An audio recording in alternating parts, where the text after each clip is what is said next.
What's going on, everyone? Welcome to another edition of the Vicktory Life Legacy Spotlight. I'm your host, owner, and founder, Dwight Vick, and I'm also joined by a repeat guest, the legend, Ronnie Wade, ODU legend, also 804 Richmond legend, along with his son, Jordan Wade.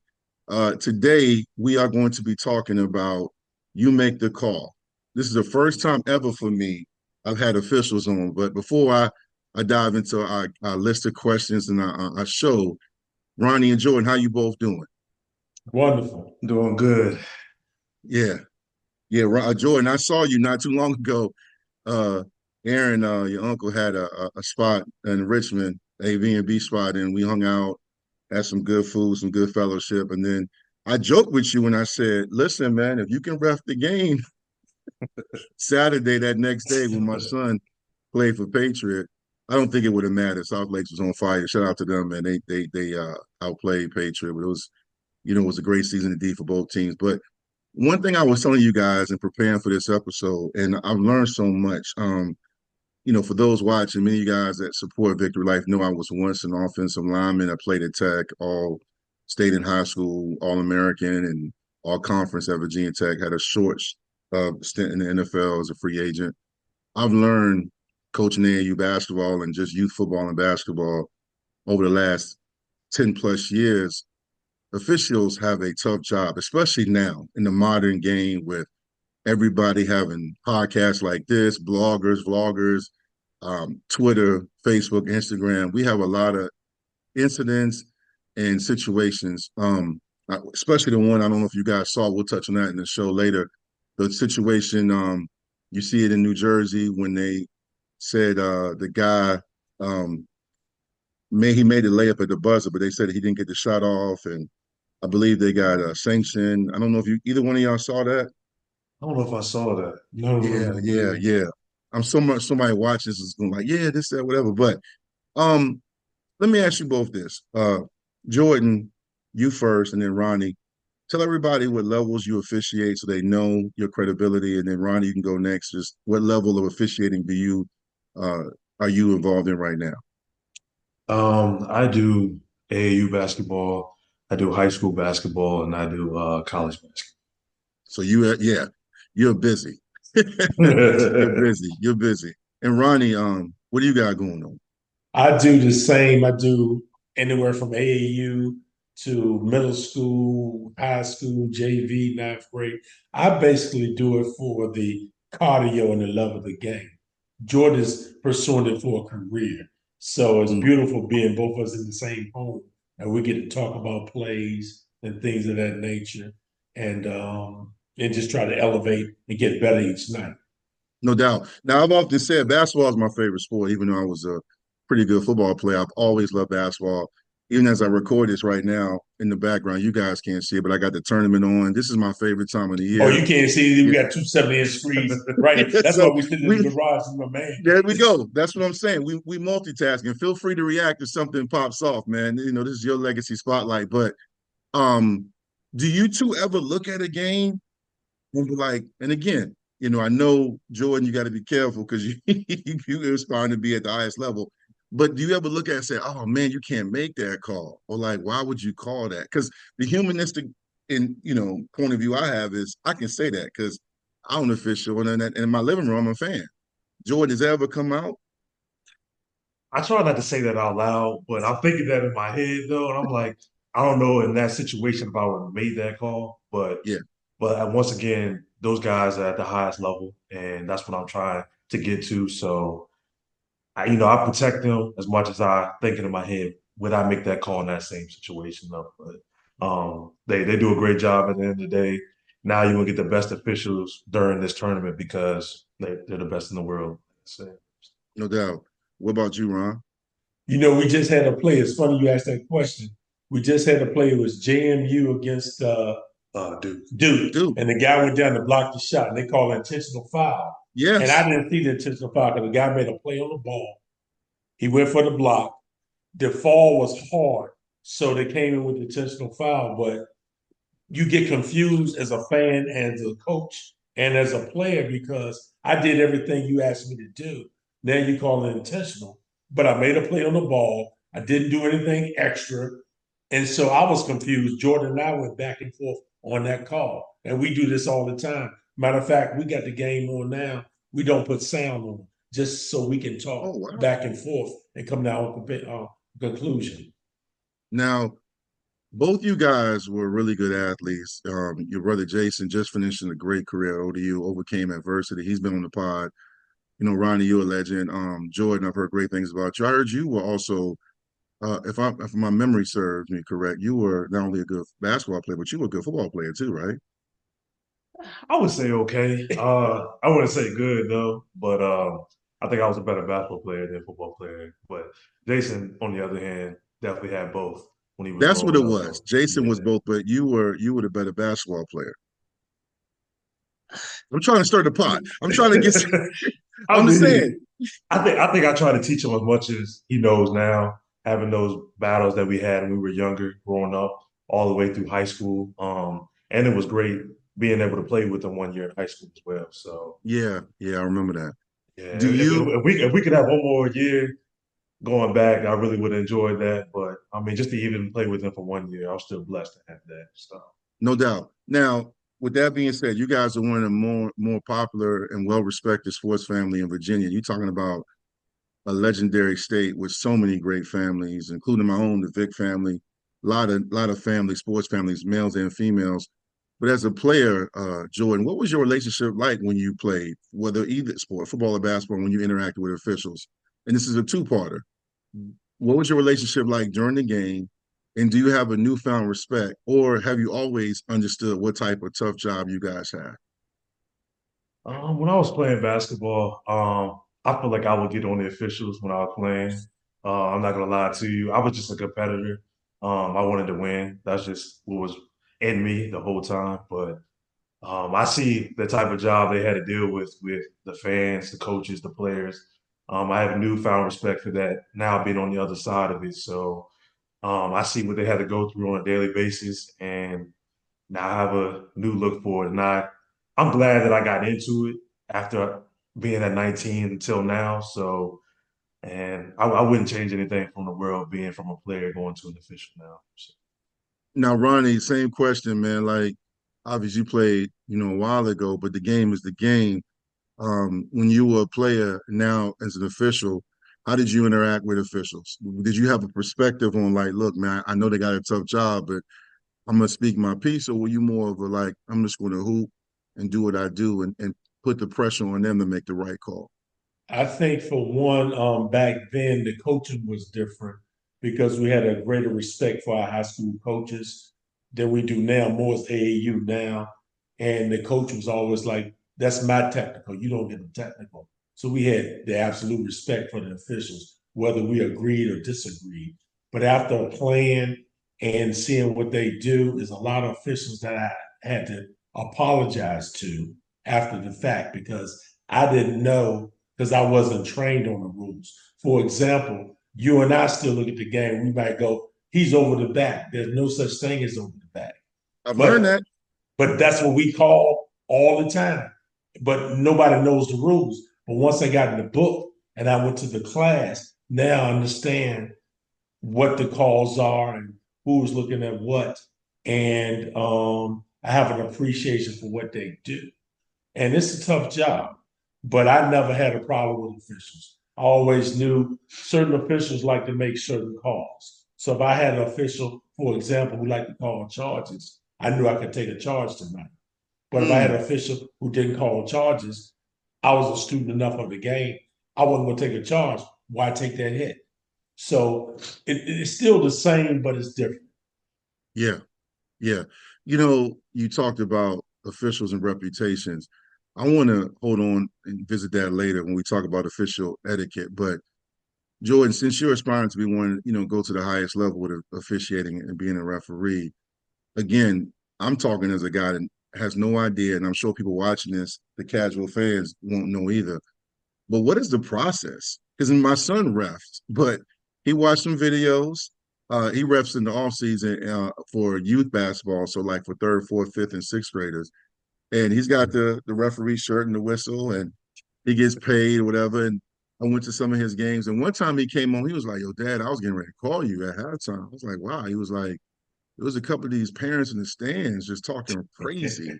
I said, "For real?" I was on go. He was like, "Nah, I didn't because I was able to handle it." But they were talking about this down, whatever. He said, "But I knew I was making the right call." And to be honest, gentlemen, him taking, again, not to the level you guys have done, but watching those videos and him being a student of the game and Aaron being his mentor, watching the game with him is educational for me because he really has an IQ for it because of the Correct. videos he's watched, knowing the game. But Yeah. that's on a lower level, and he ain't even close to being to where y'all at. He still got a lot of basketball ahead of him. But Jordan, what is that? What is that process? What do you Well, do? Do well, you not to cut you off, but earlier in my career, when I was coaching AAU like yourself, and you and I would talk back and forth, I would watch the games, and this is how I got involved in officiating. I would okay? watch the games, and I would see some calls that I didn't understand because I thought I knew the game. And I never got a technical. To this day, I haven't got a technical because my job was to coach the kids. The ref called what they call. If I'm coaching my kids, we gonna win. If I'm doing what I'm Mm-hmm. supposed to do, that was always my thought. So I saw some calls that I did not understand. So I took the course, not wanting to be a referee, wanting to understand what the officials are looking at. And then once I understood that, every week before I practiced doing my AAU, I would have about 10 minutes and bring all the parents in, and we would talk about the previous game, and I would explain to them what the officials were doing, and my parents became better parents and fans of the game, and I became a better coach, and that's why I got into officiating. Man, so I have never in my life heard that. You had the parents, you did a parent session and Yes, explained the cause? correct. Because I didn't understand because I played, I thought I knew. Remember, we just talked about over the back and all these Yeah. terminologies we grew up knowing off of the playground. But if you read the book, if you take the course, those things don't exist. So I started explaining to my parents what we were looking at. For example, let's do a block charge. Guy runs down the lane, he runs over somebody. The closest official is the one on the baseline. So I'm Mm-hmm. fussing at this official on the baseline. Mr. Official, did you see that? But that wasn't that official's call. That was the official who started the play watching the ball go down the lane. But that official is not going to throw his partner under the bus. So he was like, I missed it. I didn't see it. My bad. He's going to or she's going to play it off. But I didn't understand why they were doing it. Now I know. So when I understood that, I could explain that to my parents. And they were like, wow. And they became better fans. That is very impressive because Jordan knows this. You know this too, Ronnie. And I'm in, man, these parents, now you're gonna have parents after this episode taking courses, walking around talking about, hey, listen, I got the book right here. Because they think they know now. But all jokes aside, so hearing what your dad said, what got you into officiating after playing? And then how does that work with training and courses and I know hours? I mean, it's a two-parter, but how would that work for you?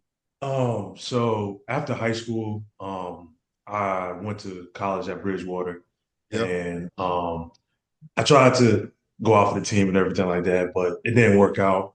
So once I came back after those 2 years, um, I wanted to still be involved in the game, and he introduced me to officiating. So I didn't think I was going to be good. I went to the class for the 9 weeks, and after that, they put us on the court, like maybe doing like middle school or some AAU low caliber games just to get you, familiarized with refereeing and everything like that. After that, after a year or something like that, I started to love it and everything like that, and I just took off with it. And next year will be my 10th year doing it, so I love it 10 ever since. years. Wow. 10 years. I didn't know 10 that. years. Major. That's major. Hold on. Yeah. So you begin to love it. I began to love it. Why? Just why? Like, I mean, I'm because I couldn't see myself loving it. I know it's a very meticulous job because you, especially basketball. Good Lord, back and forth. What made you fall in love with it? I think just because basketball was my first love and that was my favorite sport, and I guess not being able to play anymore after that, I decided to give that a try, still be involved in the game. So after watching that, and I'm a visual learner, and then watching, guys doing it in college and high school, I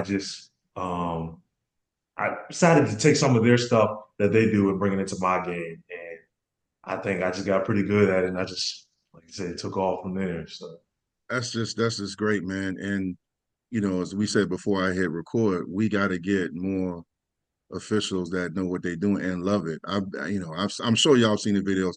AAU is crazy now because I'm old enough to remember when it was like 5 teams in VA and only Yeah. like 2 in DC. And now, again, I got an AAU organization. But I've seen some guys with slides on the phone, texting during the game. Yeah. If you go to Yeah. the AAU Facebook pages, it's just crazy, man. But on a serious note, Ronnie, you can go first with this one, and Jordan, you can go next. But like, I've always wanted to ask an official this. I've never, again, this is the first time I've had referees on my pod on the Legacy Spotlight. But Ronnie, what is, and again, this might be a myth or there is no answer, but what is the toughest, I guess, position to officiate? Because I've heard Kenny and Charles on TNT talk about officiating guys like Shaq and the Joker, how big they are, Yeah. or Yeah. guys like Allen Iverson, how quick they are. What is Yeah. there is that a myth that this is the toughest position, or it just depends on the caliber of athlete? I'm just nosy. It depends on the level of competition. If both teams are very, very good teams, it's easier to ref. The lower quality of the game, the tougher it is to officiate because now you really got to protect the players because you may have some kids out there who are really not basketball players, but they're trying to learn. So they are doing things that they think are right, but they are not doing it the correct way. So you got to call a lot of fouls, and the game is sloppy. You got to protect everybody. But when you got skilled players, girls or boys, regardless, if they can play, you let them play. You let them play, and you let some stuff go that you normally may call on a different game. No doubt. Jordan, you agree with that? I saw you not. I think I do agree with that. I think when you have two skilled teams, I think it makes your job easier Yes. because you don't have to call as many stuff. They can play through a little bit more contact. Um, and because they value those type of fouls though too, because they know, this good team, if I foul and I'm gonna get 2 quick fouls, I'm gonna be on the bench in the first half. So I think once the players know the type of calling the officials are doing, I think they'll back up. And then like my dad said, it's just that lower type is kind of hard and you really got to be focused in on that type of level play because you don't want to get those kids hurt at Yeah, that level. they're the toughest games to officiate. So it's not really a position. So when you hear guys talk about with his size and speed, he's tough to officiate. That's more so just talking about that particular play or player versus you guys are saying it's really more so about the quality of team and the game itself. Exactly, because you Yeah. figure if you got a team that has a dominant player on one team at a high level, the other team is probably a high level too. They may have to adjust some things. We may have to look at some things a little differently, but we still can let them play. But when you got kids or teams that just not that skilled, it's more of like managing the game. We just don't want anybody hurt, and we want them to come back and play again without us controlling the whole game and discouraging them. So it's a tough. We got to mediate between and be on the same page with our partners. Hmm. All right, Ronnie, this question is for you primarily. And I love this because I got a list of questions. I don't know why I'm just excited because I've been wanting to ask these questions for years. So you were a hell of a player. You are still, even now, one of the best players in VHSL history and ODU, right? They could probably use the younger you now, go back in time with Michael J. Fox. Get in the DeLorean and go back in time. But, in all seriousness, man, like you both played and you watched the game. We all love basketball. Have you ever Right. officiated the game and been like, man, this guy is cooking? Have you ever been looking at the game and refing, or you guys? I've always wondered how do refs how do you emotionally regulate yourself not to get caught up? Because AAU, high school, middle school, collegiately, every now and then you get a game or two, you're like, man, these guys, both these teams can go.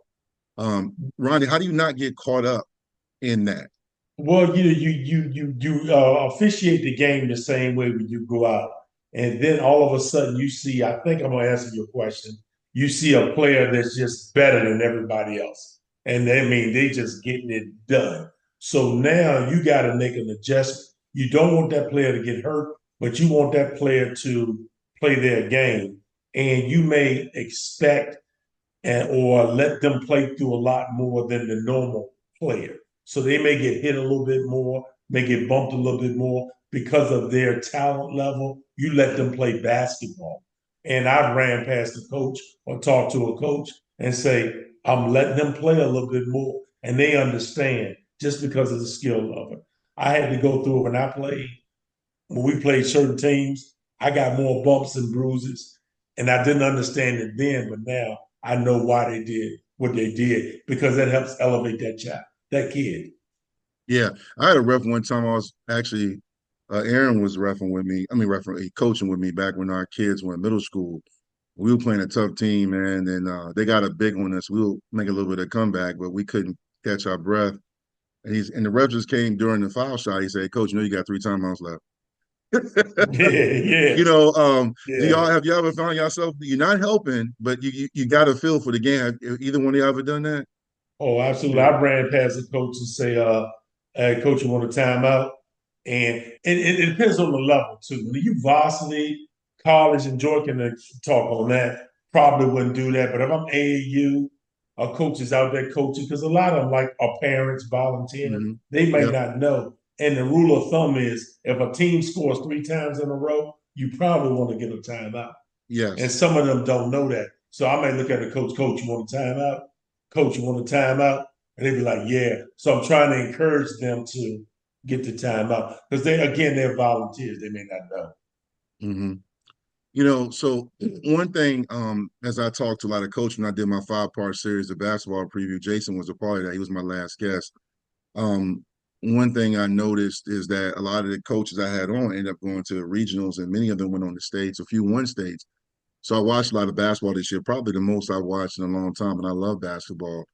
There were some things that came up. Jordan, I'll get to you in a second, but this is for both of y'all. I want to talk to you, Jordan, about what we saw at the state championship game. But one thing that came up to me and just preparing for my recap, talking to a few coaches, one of the coaches was telling me, he was like, hey man, listen, man, they beat us, they're the better team. But when we played out in, Fairfax County, I felt like there was a little bias stuff going on. I said, what do you mean? He said, the refs were fine. There were some calls that I didn't like, but I just felt like we were already at a disadvantage because during dead balls and during timeouts and before and during the game, a couple of the officials were just, laughing and joking and, just seemed like a more of a personal relationship with the head coach.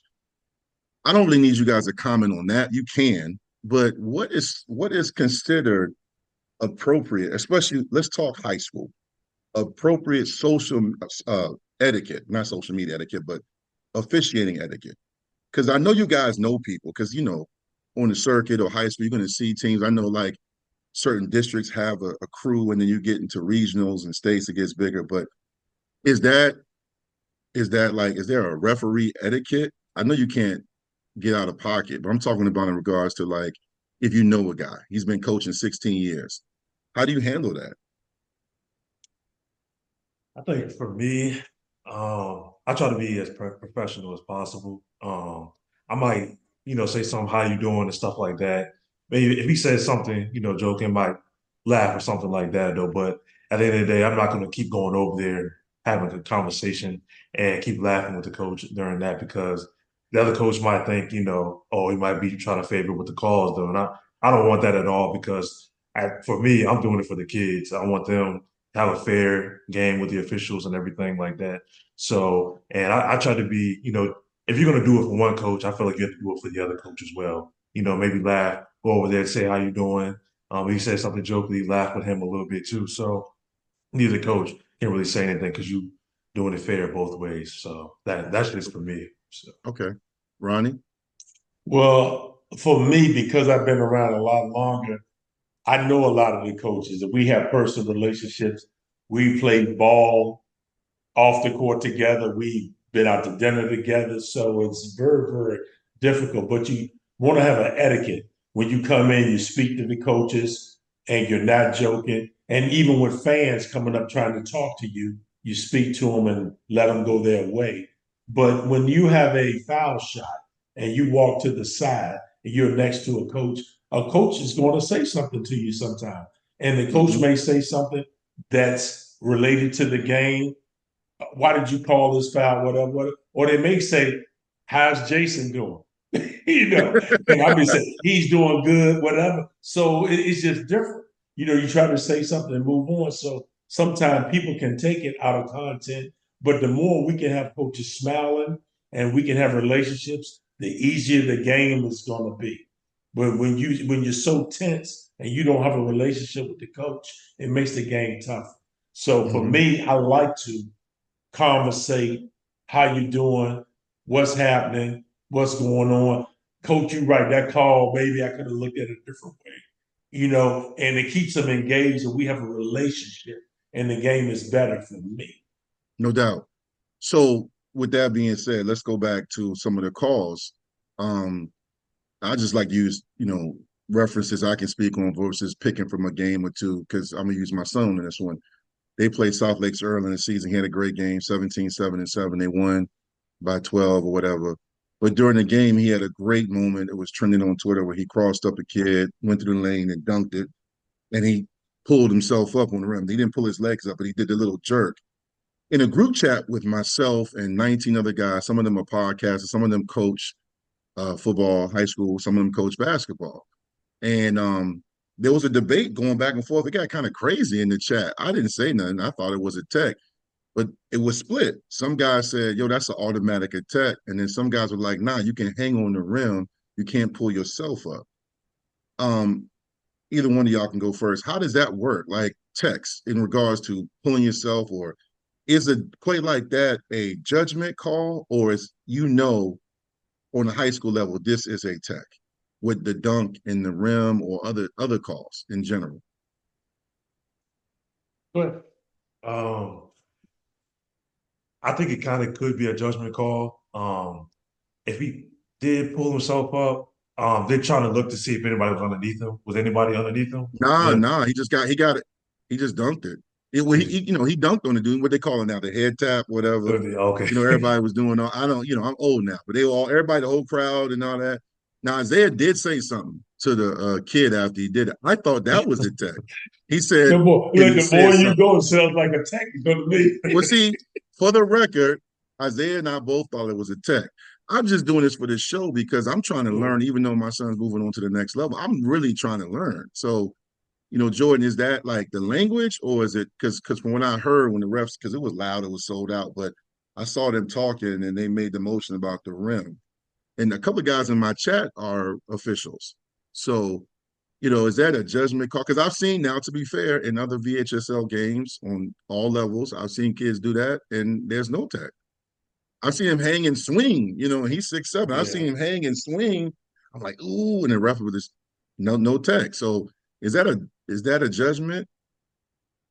I think it can be a judgment call. But if you're going by the book, I think it would be a technical foul. If you're going by the rules book, it would be. But like you said, they probably doing a judgment call, maybe the flow of the game. Maybe they don't want to put that in there in that particular time. But if you're going by the letter of the law, it would be a technical foul. So Gotcha. And I agree. By the book, it's a technical foul. But the thing about officiating and anything, a lot of stuff is judgment and how the flow is the game, how the kids responding to each other. Is the game intense? Is it a blowout? It's a lot of things that you may call at certain times that other times you may not call. For example, you up by 20 and the kid is frustrated and slams the ball on the floor. I may not call it technical because they down by 20 and pull them to the side and explain to them. That's normally technical. Don't do that, blah, blah, blah. But in the heat of the game, and you do that, I'm going by the law of the book, it's a technical foul. So I think you have to put your judgment into it. and be understanding of the circumstances that's going on in the game at the time. No doubt.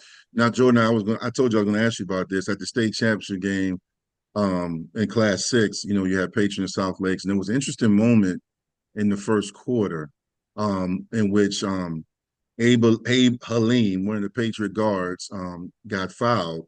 I did not think it was a shooting foul. It was on the floor. But the scoring table apparently said, you know, now this year in VHSL, your fifth foul, there's no more 1-on-1. It's just double bonus automatically. Right. And he went to shoot, made both free throws. Then all of a sudden, you know, refs did that whole thing you guys do, and then they consulted and they went to the clock. It was a long stoppage in the game. And then they took off 2 points, the two foul shots he made, and one foul shot for, I know they took off two for Patron. I want to say they may have taken off a shot for South Lake. So it was really weird. Nobody booed. I think we were all just trying to figure out what happened. And then we kind of figured out maybe they weren't in the bonus yet. But you know, again, everybody got that book now walking around, and everybody is, as officials in the stands, heard a guy next to me say, and yeah, I think he played collegiately. He said, once you put the points on, you can't take them off. You have to leave them up there. That's just a mistake. Again, Yeah, that's not educate correct. So, okay, so well, go ahead. You both can speak on it. Tell me about that, because Jordan, you were there. How does that You were work? there? Yeah. I actually missed the first quarter of y'all's game. Okay, I came in the second quarter, but okay, by you explaining that, I think it's a correctable error. Correct. So since the second live ball never came back in, you're able to wipe off 2 points and then go from the point of interruption. If if that makes sense to you. So it does. It does. yeah. I didn't really have a problem with it because by then it was still a close game. I think it would have been crazy if it was late, but full disclosure, I had never really seen that though in Mhm. all my years. Even when I played basketball at Hampton High, I kind of never seen that. So I was like, then you know, I don't know, emotions are running high. It's a state championship. People around me saying you can't do that. Once it, and I was like, well, is that true? And, So again, and again, that's one of those things we grew up knowing the rules we thought we knew, right?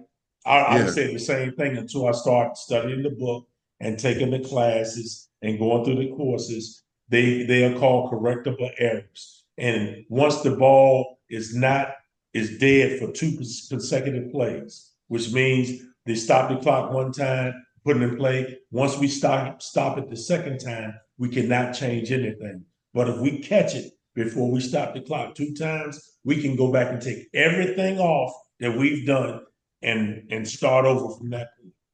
wow. See, Yeah. that's why we're doing it, man. So This is they wonderful. call it correctable errors. Correctable. And see, I'm learning. I'm learning, Jordan. Yes. I'm learning. I'm gonna come back after I edit this show. I'm gonna be real right for this coming season. All right, now I got some questions I gotta ask.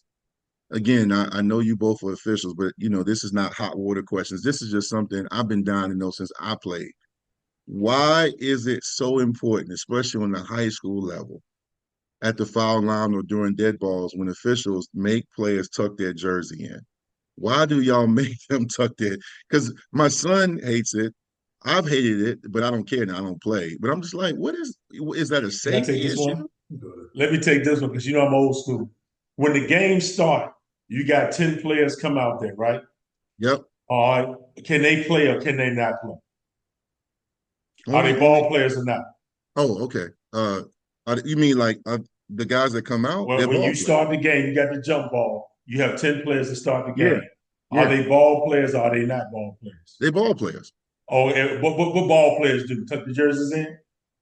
Ball Yeah, players tuck the jerseys in. yeah. They If you're do. not a ball player, if you're just on the concrete in it on the playground or whatever, you come out there any kind of way. But ball players tuck their jerseys in. So you got to look a certain way. It's a standard. When you go to work, you look a certain way. So we got a job to do. Let's look professional. Let's look like we're ball players. And I always tell them, now once I throw the ball up, I'm gonna find out if you're a ball player now. We're gonna find out. But at least you're gonna look the part when we start. You're gonna look like a ball player. So So I'm so gonna find out in the next minute if you won or okay. not. So Yeah, it's more so a respect the game thing. absolutely. Okay, no, Absolutely. because you know, for real, true story. I've asked officials during games. I even like during I coach A, like, yo, just curious, because I'm always trying to learn. And I've never gotten a really consistent answer. It's more so because of safety. If someone pulls on his jersey, I'm like, okay, but you know, but you're saying it's more so about the integrity, the look of the game. Why does officials have their jerseys tucked in? Why can't we wear ours out? Yeah, Why don't we have jewelry on? yeah. So it's a respect of the game. It's you. We got to set a standard somewhere. Why do you teach your kids to say yes, ma'am, yes, sir, and thank you and please? Mm-hmm. So we got to start it somewhere. So if we don't, it just goes on and on and on. So we got to set the standards. And the problem I have is the younger officials, no point intended to Jordan, they got to follow through with it. Because I'm old school. If you're not going to tuck your jersey and send me another player, we're not going to Wow. start the game. It's not going to happen. Okay. So when I go to a game now, the coaches know me, the players know me. I don't have that problem because I have set the standard, and I need someone else to set the standard because that's what it is. We gotta have standards. I agree. No, this is educational Yeah. and also insightful. So, Jordan, I'm gonna turn it over to you. When you're reffing a game, let's say it's high school, we'll stick to high school. You know, I see players huddle up, you know, at dead balls or whatever before foul shots, and even, you know, during timeouts if a player picks up his fourth or his fifth. I see referees always consulting with another in many sports, especially sports like football and basketball. But we'll stick to basketball.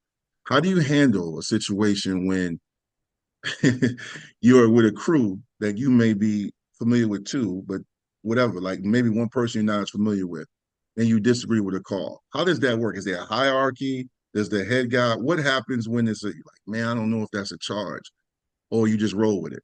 How does that work?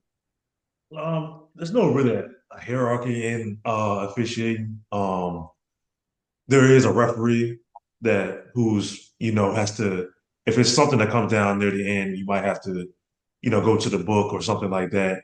He's going to go over to the table and take care of that. That's what his job is if a situation happens like that. But pretty much all three of the people on the crew are all referees at the end of the point. So we usually talk about this in our pregame. If something happens at the table during the game and I don't have to come over there, even though I am the R, just go ahead and take care of the situation at hand because we know what we came to do. You can take care, handle all of that, so I don't have to come over there.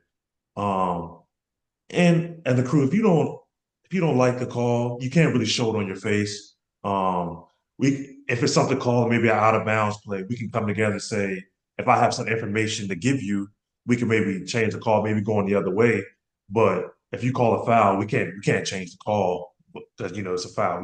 We can't do that. So we have to go with what you call, and maybe we can talk about it in the locker room at halftime, or we can talk about it at the end of the game, something like that. But once a foul is called on the court, you can't go ahead and change it. So And how do you handle when that happens and you keep the car and this is one of those games where it's sold out, it's hot in the gym, you mhm. know, it's a highly contested game, regional game or district game for first place, and you stick with the call after huddling up and one of the coaches goes off and has some choice words.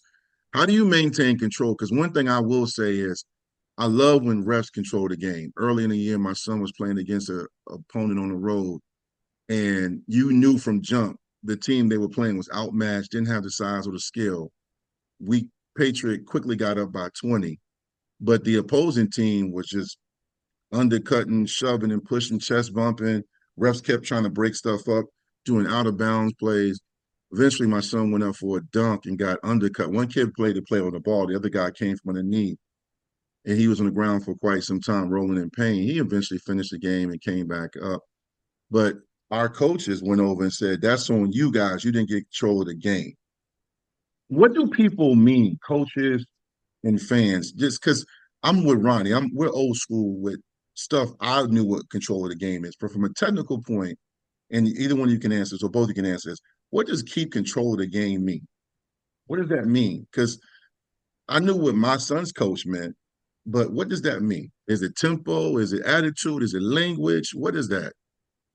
For me, I think it's a little bit of everything. If you see it's going to be a high tense game from the beginning, I think as a crew we have to be on top of everything from the jump.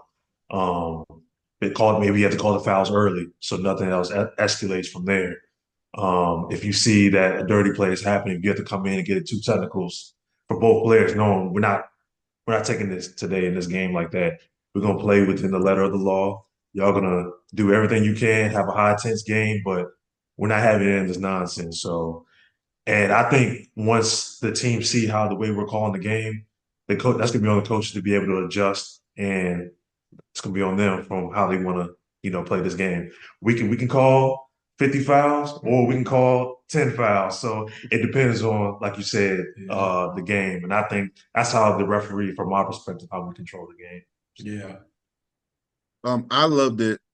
I like when I watch games, or even when my son, or even I just go to a game with Aaron and we watching a game we just want to go watch, and it's intense. I love when refs pull the captains or the coach and say, "Look, one more thing, I'm throwing these kids out, or I'm taking it," because I feel like okay, they're going to respond to you. I've always felt like when officials do that, I know when AU is a little bit different, but I still think the integrity of the game is the integrity of the game. I just feel like what I've always felt control of the game means keep it basketball. Yes.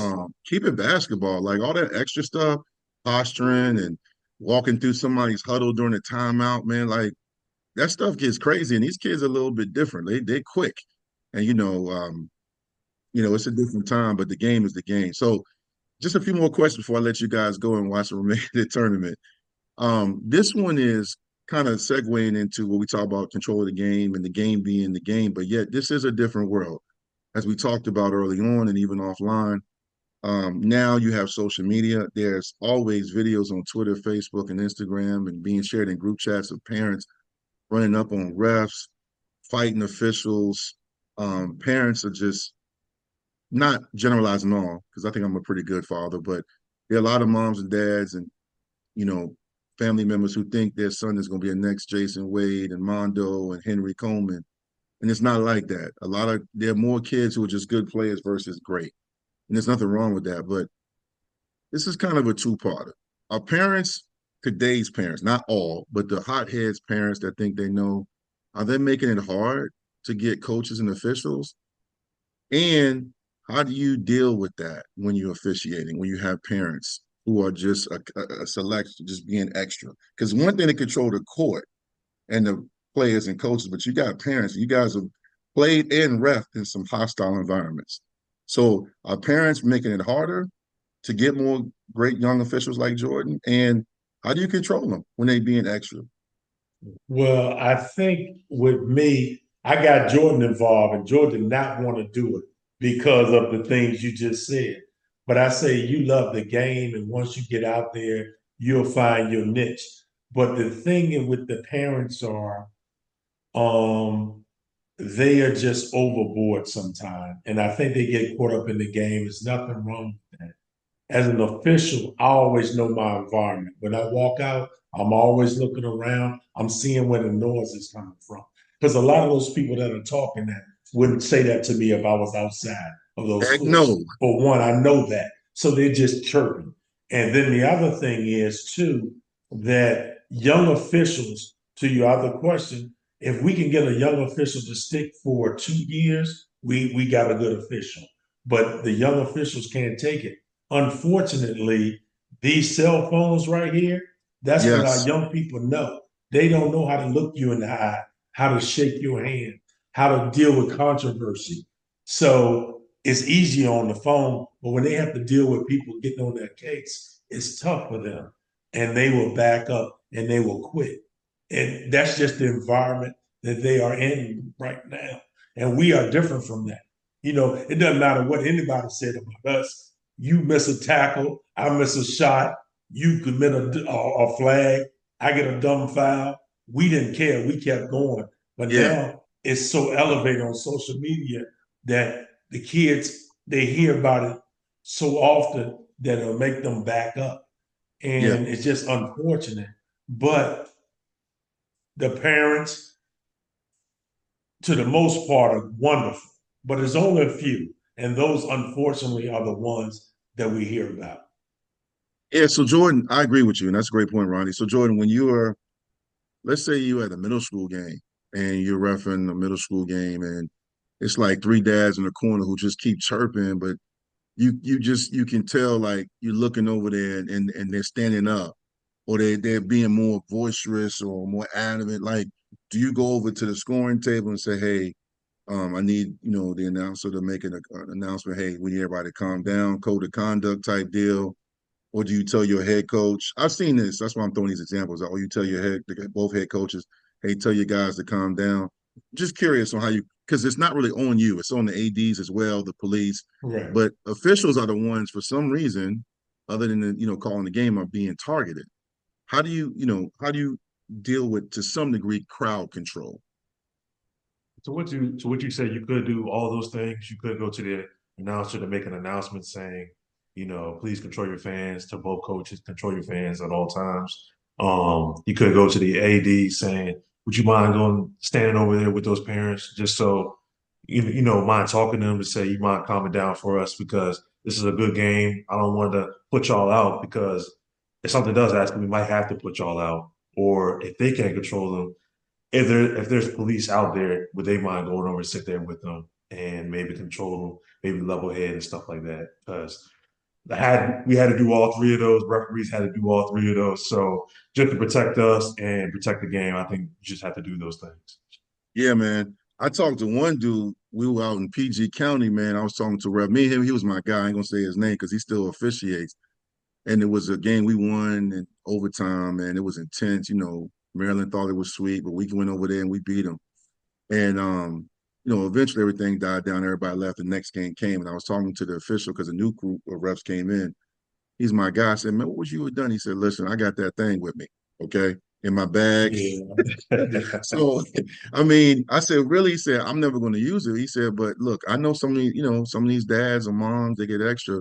I think it's kind of, all jokes aside, though, I think it's kind of crazy to me because, basketball is such a great game. I Yeah. don't know where we went wrong over the last 20 years with this entitlement of just yelling and acting crazy and posting videos and running up on refs. It's Yeah. dangerous, man. It's It's gotten it's out, really it's really gotten out of control. And what a lot of people don't realize, a lot of, especially high school officials and some college officials, are law enforcement people, and they work these because they have the time to do it.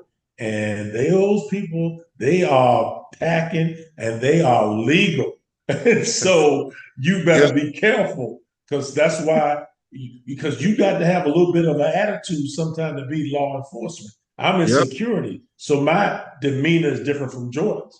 He may yep. be a little bit more lenient. I am not very lenient. I will shut it down quick because I'm old school. I'm just not going to have it. This is I what's love going to it. happen. We in or we out. What we doing? I love it. So you have to be real careful. Some of these people you run, especially the old school, because they don't play that. They don't No, play it. no, and they shouldn't, man. Um, Now, my last question, and this is a hot topic, and Ronnie, I'm gonna segue into what you said, old school, which is a great segue into my question.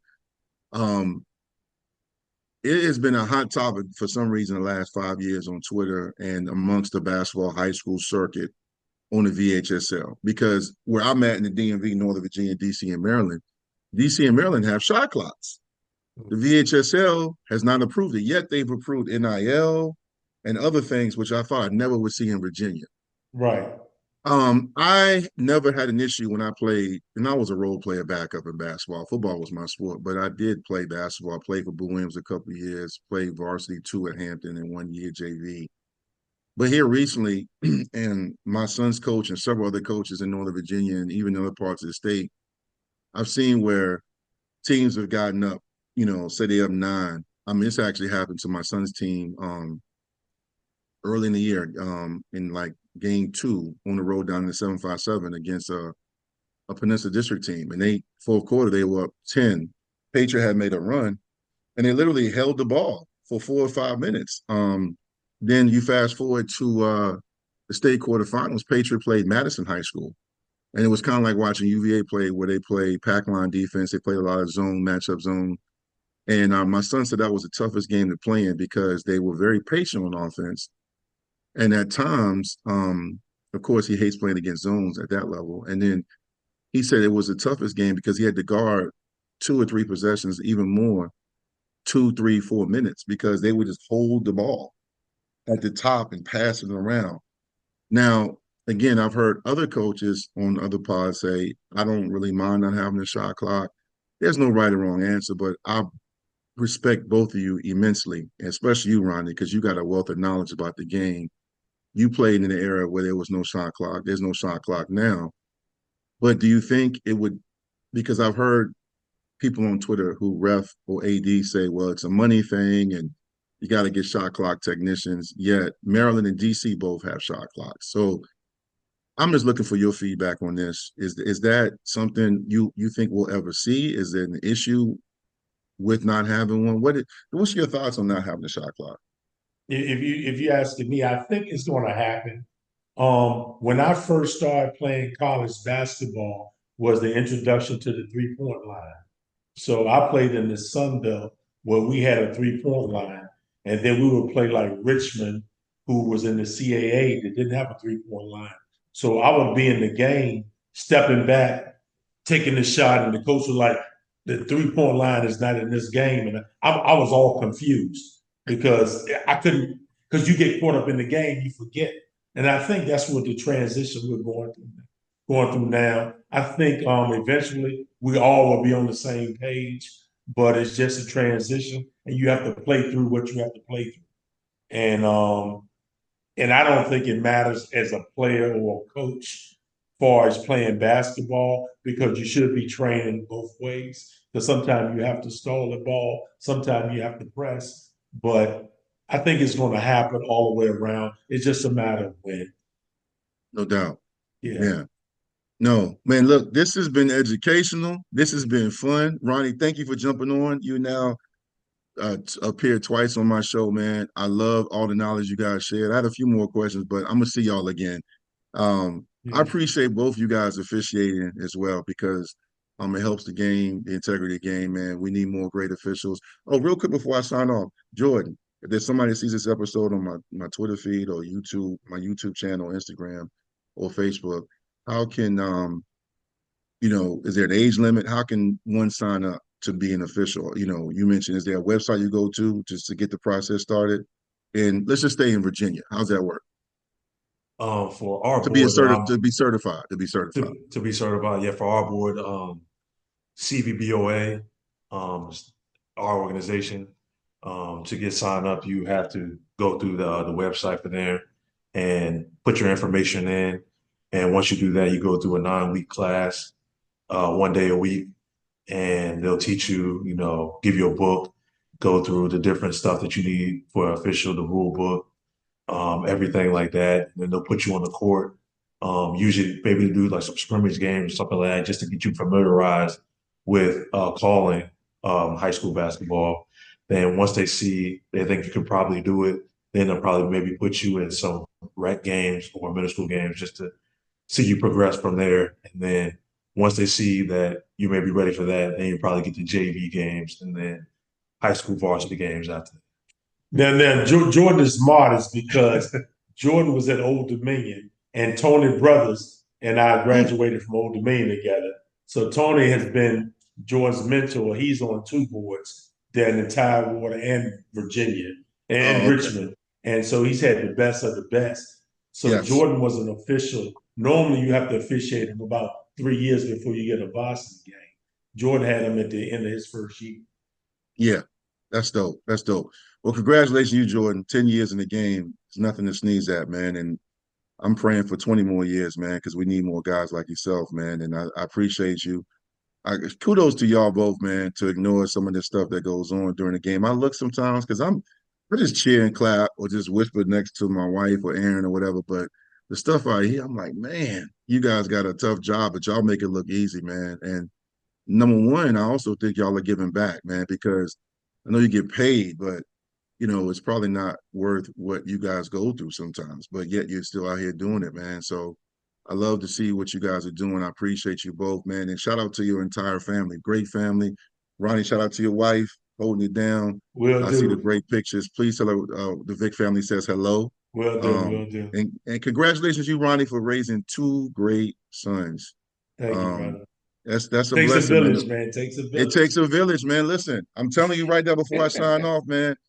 My son and daughter, my daughter's at ODU. She turns 20 April 8th, and she's in her sophomore year. And then My son's getting ready to graduate in May, and then I got my youngest Lolo Lauren getting ready to go to high school, and I got a great father myself. I just talked to him today. We just talking about the tournament. He was checking in on me, man. Enjoy, So brother. Enjoy. Hey, yeah, just to let you know, Mr. Jason Wade is going to be on the coaching staff at Old Dominion now with Mike Jones. yes, Mike Jones. Yes, congrats to your son, Jason. He actually kind of previewed that when I did him put on my basketball series Okay, back okay. in the fall and winter. He said that he wasn't sure he's probably gonna do the grad thing and coach. And I was like, Yeah, really? He was like, yeah. yeah, but and just like Jordan, we need young coaches like him that Correct. want to invest because Yeah. Jason cares. As a matter of fact, sometime soon I'm gonna get him down there, Isaiah down there.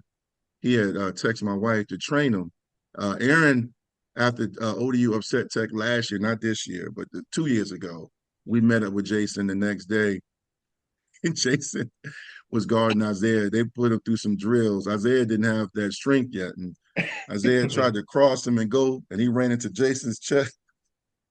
And he just stopped. Like a screensaver. He just paused. It like he was going against Thanos. And I just bust out laughing. I said, yeah, that's that grown man strength, boy. Grown man strength. Grown man strength. Absolutely. Absolutely. But I think Jason and him are gonna link up, man. I know Isaiah went down there this fall, Corey Alexander and him at a school Right, right. training As a matter thing. of fact, I was over there. I saw him working out. Right. Yeah, so we're big Jason Wade fans, and we're big fans of all of y'all, man. We can't thank y'all enough. So appreciate y'all both.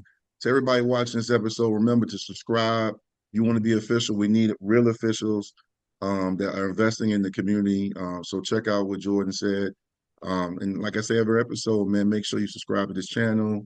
We're on Facebook, Instagram, and Twitter. And no matter where you go, no matter what you do, make sure you have a positive impact and you leave a great legacy.